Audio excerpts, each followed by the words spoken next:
Assalamualaikum warahmatullahi wabarakatuh. Alhamdulillahirabbil alamin. Allahumma shalli ala sayyidina Muhammad wa ala ali sayyidina Muhammad.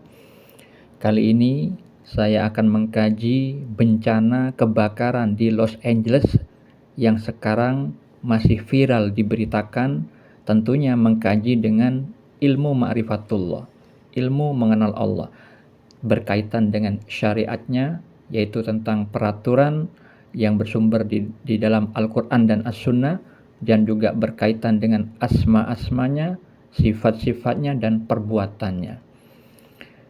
Kita ketahui di dunia ini tidak ada yang terjadi tanpa sepengetahuan Allah.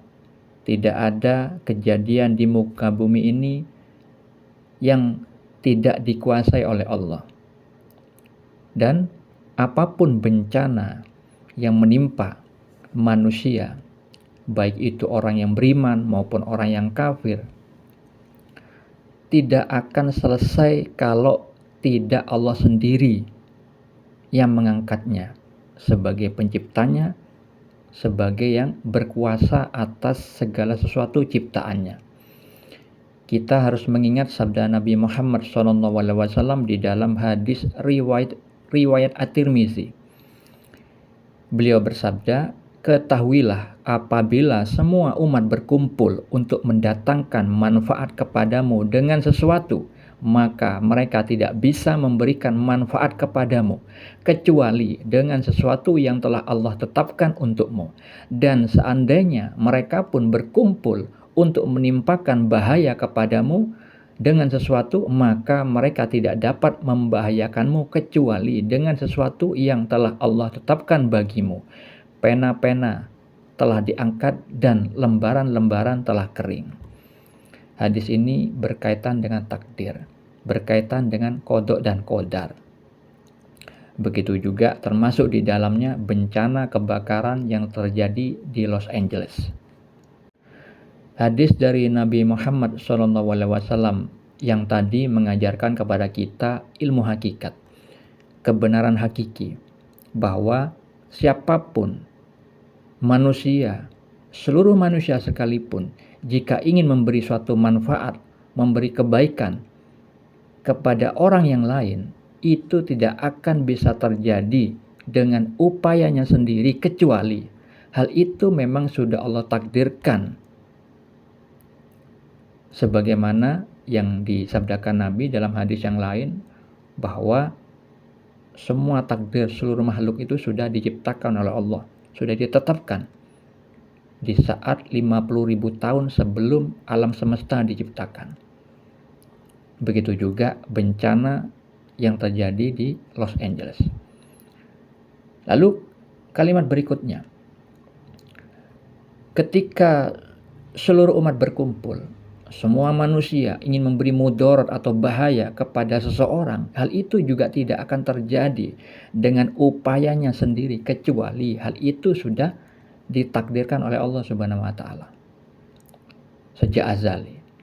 Maka kita harus mengetahui tentang hikmat kebijaksanaan Allah, bahwa hal itu berkaitan dengan perbuatan manusia.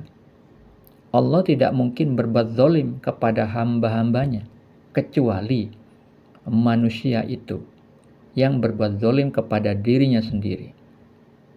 Namun kebanyakan orang yang berbuat zalim itu tidak mengetahui kezalimannya karena tidak mengetahui ilmu syariat, tidak mengetahui tentang hukum-hukum Allah, baik itu di dalam Al-Quran maupun As-Sunnah. Maka kita harus mengimani bahwa Allah tidak mungkin berbuat zalim kepada seluruh manusia, sebagaimana firman Allah di dalam surat Yunus ayat 44, Allah Ta'ala berfirman, "Sesungguhnya Allah tidak berbuat zalim kepada manusia sedikit pun, akan tetapi manusia itulah yang berbuat zalim kepada diri mereka sendiri." Seperti halnya orang-orang yang tinggal di Los Angeles, misalkan mereka semua orang kafir yang bergelimang harta benda, karena di berita itu banyak rumah-rumah mewah yang terbakar di sana, termasuk rumah milik selebriti terkenal Hollywood, Paris Hilton. Nah, mereka orang kafir, orang yang menutup diri, menjauhkan diri dari kebenaran, nggak mau menerima petunjuk, tidak mengerti hakikat manusia itu diciptakan. Bahwa Allah itu berfirman di dalam surat Az-Zariyat ayat 56, jin dan manusia itu diciptakan untuk beribadah kepada Allah. Nah, untuk beribadah harus mengikuti syariat, mengikuti aturan-aturan Allah yang tertera di dalam Al-Quran dan As-Sunnah. Sedangkan mereka, orang-orang kafir, selalu sibuk dengan harta bendanya, semakin lalai, semakin tinggi angan-angannya, semakin panjang cita-citanya untuk menumpuk kekayaan, keberhasilan di dalam keduniawian. Sehingga mereka jauh kepada Al-Haq sebagai penciptanya. Karena sibuknya dengan harta benda duniawi, pencapaian keduniawian, mereka lupa dari peringatan-peringatan yang Allah tebarkan di muka bumi ini melalui orang-orang yang mendakwahkan tentang Islam, bahwa semua perbuatan kita nanti kelak akan dimintai pertanggungjawaban di akhirat. Maka kita harus mengingat tentang orang-orang yang melupakan peringatan yang telah diberikan kepada mereka, dibukakan pintu-pintu kesenangan, namun akhirnya ketika mereka dihukum, diazab oleh Allah dengan siksa, mereka sekonyong-konyong terdiam berputus asa. Seperti Allah firmankan di dalam surat Al-An'am ayat 44. Allah Ta'ala berfirman, maka tatkala mereka melupakan peringatan yang telah diberikan kepada mereka, kami pun membukakan semua pintu-pintu kesenangan untuk mereka. Sehingga apabila mereka bergembira dengan apa yang telah diberikan kepada mereka, kami siksa mereka dengan sekonyong-konyong. Maka ketika itu mereka terdiam berputus asa. Yang jarang diketahui oleh kebanyakan orang tentang Allah laisa kamitslihi syai'un, bahwa Allah itu tidak ada yang bisa menyerupai, baik itu cara zatnya, asmanya, sifatnya, perbuatannya, tentang siksa. Orang awam menganggap siksa itu selalu menyedihkan, padahal Allah itu bisa menyiksa manusia dengan kesenangan, sehingga dia lupa dan jauh kepada Allah Subhanahu wa Ta'ala. Hal itu seperti yang Allah firmankan di dalam surat At-Taubah ayat 85. Allah Ta'ala berfirman, dan janganlah engkau Muhammad kagum terhadap harta dan anak-anak mereka. Sesungguhnya dengan itu Allah hendak menyiksa mereka di dunia dan agar nyawa mereka melayang sedang mereka dalam keadaan kafir. Bagi orang kafir, harta benda dunia itu adalah surga bagi mereka. Sedangkan kehidupan dunia bagi orang mukmin yang sudah benar keimanannya, yang keimanan sudah merasuk di dalam hatinya, bagaikan penjara. Maksudnya bagaikan penjara, mereka seorang mukmin itu selalu merasa diawasi oleh Allah Subhanahu wa Ta'ala yang mempunyai syariat, yang memberikan ketentuan syariat di dalam manusia itu menjalani kehidupannya. Tidak merasa bergembira dan banyak angan-angan keduniawian. Seorang mukmin tidak seperti itu, berbeda dengan orang kafir. Orang kafir selalu berbangga-bangga dengan harta benda mereka, berbuat riya, pamer kepada sesamanya. Maka kalau misalkan sudah diberikan musibah, itu karena ulah tangan mereka sendiri.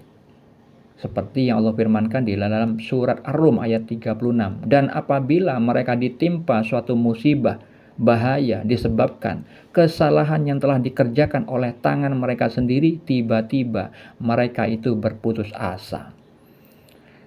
Jadi kalau misalkan kita melihat suatu bencana, lihat dulu siapa orang yang diberi bencana itu.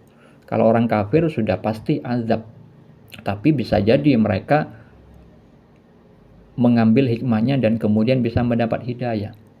Tetapi jika bencana tersebut dialami seorang muslim, itu adalah azab juga.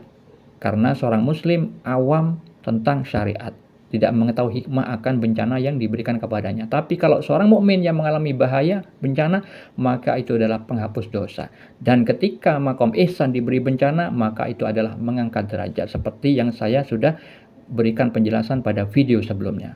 Semoga hal ini bermanfaat. Assalamualaikum warahmatullahi wabarakatuh.